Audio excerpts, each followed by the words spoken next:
Čia žiema 100%, nors filmuojam vasarą. Ir šiandien gaminsime paprasto žmogaus geoterminį šildymą. Tik ne su vandeniu, o su oru.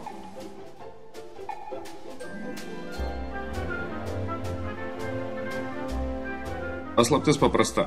Įšalas pasiekia tik iki 1,5 metro gylio, o 3 metruose visuomet būna 6-7 laipsniai šilumos. Ir žiemą, ir vasarą. Suklojame čia paprastus lauko kanalizacijos vamzdžius ir užpylėme žvyrų ir molių.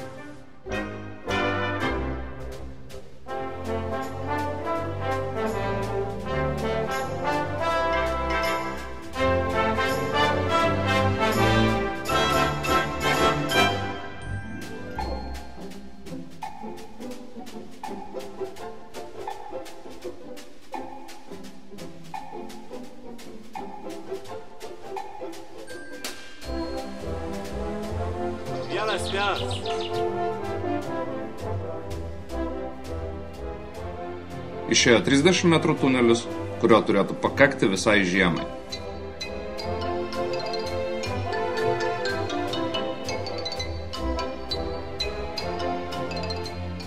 Su mažyčiu ventiliatoriumi turime savo pažadėtus +7, kai lauke 0 laipsnių šilumos.